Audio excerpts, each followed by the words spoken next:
What stopped you from committing suicide? 1. My broke family should not pay for a third funeral. 2. I'm scared of pain. 3. There are too many shows I wanna watch and too many stories I wanna read. Came back from the mental hospital when I was around 16 to a handwritten note taped to my bed headboard, from my baby sister. Had to have been like 10 at the time. I wish I still had it. I probably do somewhere. Something along the lines of, "I love you and I hope you feel better," legit made me cry and I tear up thinking about it now. I'm 22, almost 23 now. I had a plan and everything ready and in a bag. I left little things for each person in my family. I just needed to leave the house because I didn't want my family to find me. As I walked to the garage, my teenage son was in the kitchen. He's very quiet and extremely introverted. He said, "Mum, you know you're important to me, right?" I told him thank you, I love you, and then went to the car and drove away, knowing that I couldn't do it now. I have no idea why he said it right then.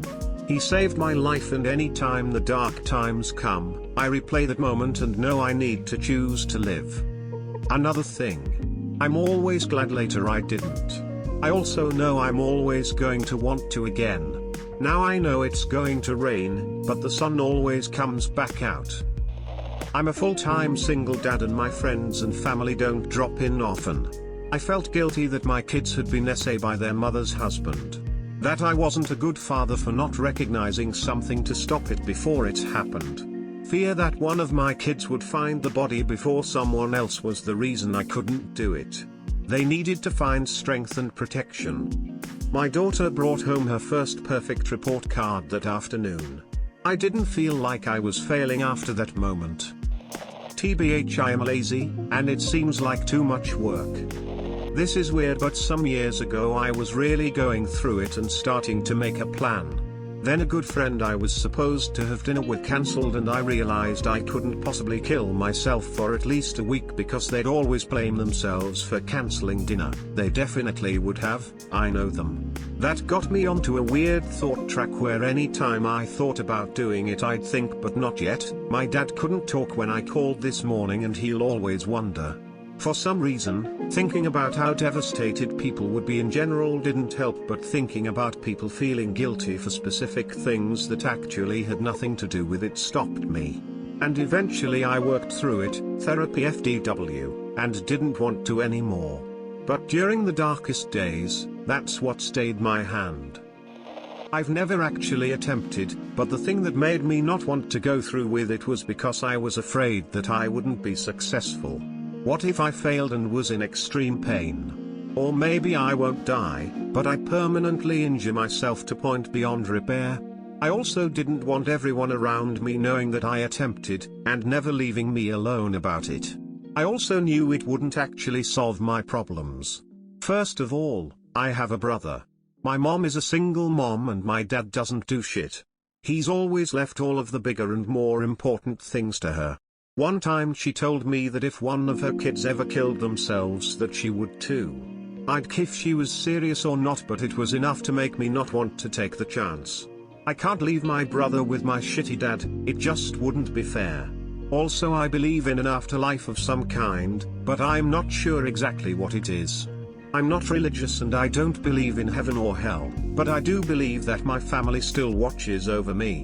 I also believe that even if I was dead, I'd still be alive, just not on Earth. I don't think it would solve my problems, only create new ones. I'd still be dealing with the same BS, just in another location. Plus, what if I received criticism from my family members there? I'm not ready to face that, lol. Another thing that's kept me going is college. I'm leaving in a few weeks, and even though I'm scared, I think my reasons for wanting to end it have to do with being home. I had a blast at orientation a few months ago and met some really cool people. I'm also a big believer in astrology, and one of the apps I read my horoscope on says that the stuff I want to do with my career will be successful and that I'm going to have the life I've always dreamed of. I'm excited for what the future holds, and I think that was enough to keep me going. Kinda stupid, but it made me not want to do it. I was really considering suicide then my bird got on my shoulder and started making out with my ear. Passing motorist called the police. Funny story, actually. I thought I was on the part of the bridge that was an 80 feet drop to the river, but I found later that I was on the part that was a 70 feet drop to sewerage treatment tanks. There's no surefire way to go. All the common modes have a margin of error, sometimes quite large, that lead to pain and/or permanent disability. It's alarming if you look it up. People have survived some outrageous attempts. My father. He's the nicest person I've ever had in my life. He can be a bit moody sometimes but I find it funny. We share several interests and always have a good time. He's the best dad I could ever ask for.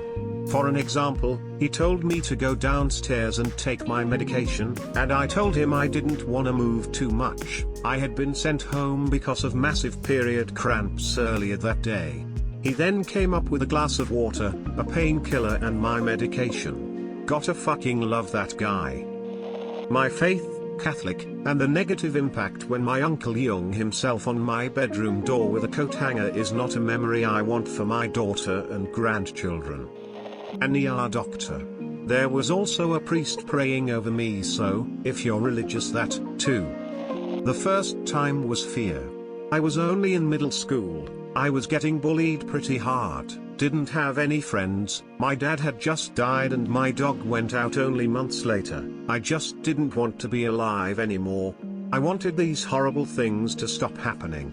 I wanted to see my dad again. I was gonna hang myself in the school bathroom, let those fuckers see just how bad they hurt me, go out with a bang and be remembered for years to come. But before I could get the knot tied, I chickened out. I just couldn't do it. For the first time ever I realized I didn't know what was on the other side, not for sure.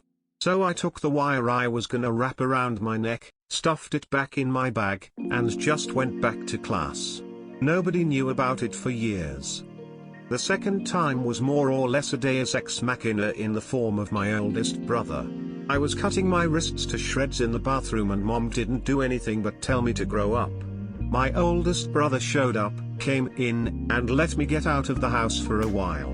Didn't do anything for the cuts, but I didn't exactly do them deep enough to be particularly dangerous.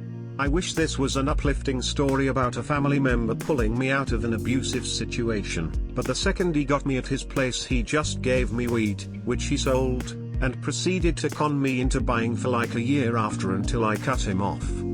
I am only alive by chance. Nobody came to save me because they love me. Nobody gave me a reason to keep going. I did that for myself when I walked away.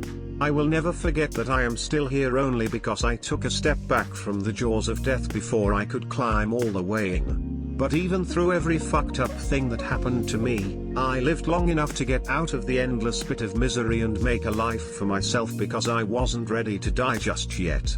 And these days, that's the only reason I need to keep going. Because maybe, just maybe, even if the suffering is unbearable in one moment, there's always the chance that you'll wake up tomorrow and it won't be quite as bad. But you've got to stick around long enough to see if it will. Deathcore music about death, dying, and the afterlife. I honestly think guilt was the main factor. I didn't want to risk making my family feel anything like I did. Guess I'm too meso for that. There's no pain in death. Sometimes life's too much, but none at all doesn't seem fulfilling either.